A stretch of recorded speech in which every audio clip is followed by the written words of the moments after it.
Hello dear student, কেমন আছো? I hope প্রত্যেকে শুধু ভালো নয়, ভীষণ ভালো আছো।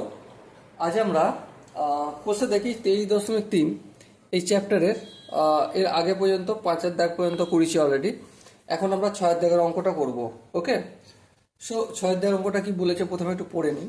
বলেছে যে cot square 30 degree minus 2 cos square 60 degree minus 3/4 into second square 45 degree minus 4 sine square 30 degree. Okay, এটা বলেছে।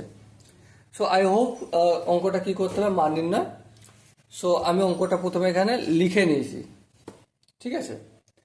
তো চলো প্র্যাকটিস করতে শুরু করি। কিন্তু আমি প্র্যাকটিস করার আগে তোমাদের একটু রিকোয়েস্ট হইল যে তোমরা প্রথমে ভিডিওটা পজ করো, পজ করে নিজেরা প্র্যাকটিস করো।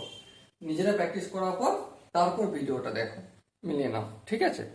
চলো দেখো কি আছে, কট স্কোয়ার 30 ডিগ্রি। কট স্কোয়ার 30 ডিগ্রির মানে কি আমি একটু রাফ পেপারে করি। কট 30 মানে কি? কট মানে ট্যানের অপোজিট, অনন্য। ট্যান কে সাইন বাই কস, কট মানে কস বাই সাইন। হ্যাঁ, তাহলে কস 30 বাই সাইন 30। বেশ, এবারে কস 30 ডিগ্রির মান কত বলো? কস 30 ডিগ্রির মান হচ্ছে সাইন 60 ডিগ্রি। সাইন 60 ডিগ্রির মান হচ্ছে √3/2। বেশ, বোঝা গেল। আচ্ছা, সাইন 30 ডিগ্রির মান কত? সাইন 30 ডিগ্রির মান হাফ করে দিলাম। এবার এই যে বড় করে ডিভাইড চিহ্নটা রয়েছে, এটাকে আমি কি করবো, একটু কাজ করব, গুণ করব। কি করলাম? গুণ করলাম। তাহলে ভুল করলাম? হ্যাঁ, ঠিক, ভুল করলাম। তাহলে এই যে নিচেরটা রয়েছে হরটা 1/2, এটা কি হয়ে যাবে 2/1 হয়ে যাবে। ব্যাস, কেটে দিলাম। তাহলে কি এসে দাঁড়ালো √3। তাহলে কট 30-র মান কত? √3। আশা করি কেন হলো বুঝতে পেরেছো। চলো এখানে লিখে দিই। তাহলে √3, আর দেখো যে স্কোয়ার রয়েছে তার মানে পুরোটা হোল স্কোয়ার করতে হবে। আশা করি এখানটা বুঝতে পারো। অসুবিধা কি আছে? থাকার তো কথা নয়। চলো, মাইনাস চিহ্ন আছে, মাইনাস চিহ্ন দিলাম। 2 ইন্টু রয়েছে, 2 ইন্টু করলাম। বেশ, কস স্কোয়ার 60, কস 60-র মানটা কত সেটা আগে বের করব। কস 60 মানে সাইন 30-র মানের সমান। তার মানে সাইন 30-র মান কত? 1/2। হ্যাঁ, ঠিক, 1/2। তাহলে 1/2, এই যে স্কোয়ার রয়েছে এই স্কোয়ারটার জন্য স্কোয়ার দিলাম।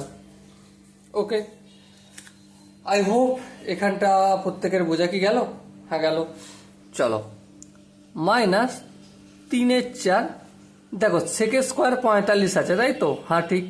আমি সেক 45-এর মানটা বের করি আগে। সেক 45 ডিগ্রি।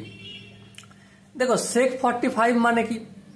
1/cos 45 লিখতে পারি? হ্যাঁ, লিখতে পারি। আচ্ছা, 1/cos 45-এর মান যা, আর সাইন 45-এর মানও তাই। হ্যাঁ, ঠিক ঠিক ঠিক। তাহলে কি হবে এটা? 1/√2। cos 45 যা, সাইন 45 তাই 1/√2। বেশ, বোঝা গেল।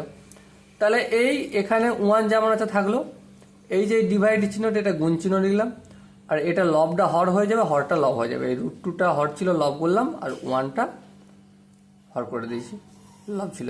ঠিক আছে, এবার এটা যদি গুণ টুন করি কি এসে দাঁড়াবে? √2 এসে দাঁড়াবে। তাহলে চলো, এটা √2, আর এই যে স্কোয়ার রয়েছে তার জন্য স্কোয়ারটা দিয়ে দিলাম।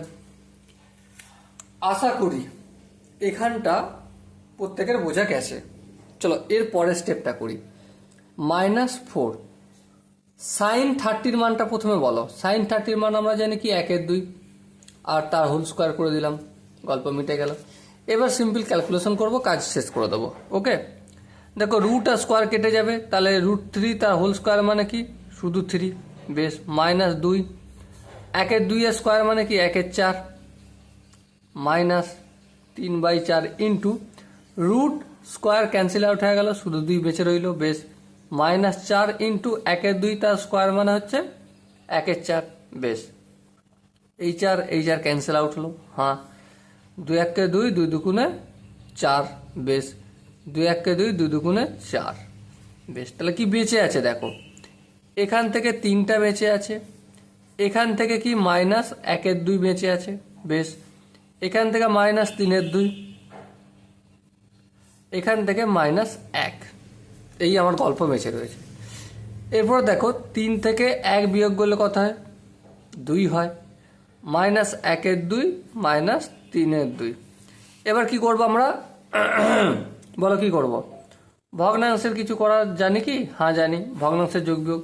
2-এর নিচে কিছু নেই মানে 1 আছে, 1 2 2 লসাও কি হবে? 2 হবে। হ্যাঁ করে দিলাম, চলো ঠিক আছে। 2-কে 2 দিয়ে ডাইরেক্ট গুণ হয়ে যাবে যেহেতু হর 1 আছে। 2 দুগুণে কত হয়? 4 হবে। মাইনাস 2-কে এই 2 দিয়ে ভাগ করলে 1 হয়, 1-কে 1 দিয়ে গুণ করলে 1। 2-কে 2 দিয়ে ভাগ করলে 1 হয়, 1-কে 3 দিয়ে গুণ করলে 3। ওকে, তাহলে কি দাঁড়ালো দেখো? 4 থেকে 1 বিয়োগ করলে -3, -3 থেকে -3 করলে 0, 0/2, 0/2 মানে কত? 0 হবে আনসার।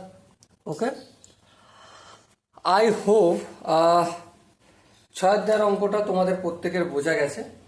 যদি কোনো জায়গায় ডাউট থাকে করতে কি হবে তোমরা সেটা ভালো করে জানো, কমেন্ট করতে হবে।